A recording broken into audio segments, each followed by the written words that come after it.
வணக்கம் வியாபார நண்பர்களே. உங்க வியாபாரம் எதிர்பார்த்தபடி போகலையா? பிசினஸ் ரொம்ப கம்மியா இருக்கா? கவலையை விடுங்க. விற்பனை சந்தைப்படுத்துதல் எல்லாம் ஒரு தனி கலைங்க.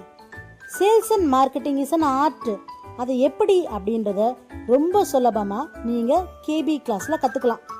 சும்மா ஒரு உதாரணம் சொல்றேனே, வீட்டில் ஒரே சாதாரண குழம்பு மிளகாத்தூளை வச்சுக்கிட்டு சாம்பார், குருமா, காரக்குழம்பு, மீன் குழம்பு, கத்திரிக்காய், எண்ணெய் கத்திரிக்காய் குழம்பு, கருவேட்டு குழம்பு இப்படின்னு தினுசா செஞ்சிடுறாங்களே. எப்படி? வெறும் அவங்களோட கைவண்ணமும் ஒவ்வொரு குழம்புக்கும் ஒவ்வொரு விதமான அளவுகள் போட்டு சமாளிச்சுடுறாங்க. அதே மாதிரி தான் பல வகையான பிஸ்னஸ். ஆனால் எல்லா பிஸ்னஸ்க்கும் சேல்ஸ் அண்ட் மார்க்கெட்டிங்ன்ற கான்செப்ட் ஒன்று. ஆனால் ஒவ்வொரு பிஸ்னஸ்க்கும் எப்படி உபயோகப்படுத்தணுன்றதான் ட்ரிக்கு. அந்த ட்ரிக்கை நீங்கள் வெறும் 99 ரூபாயில் கவிதா பலராமன் கிட்ட கற்றுக்கலாம்.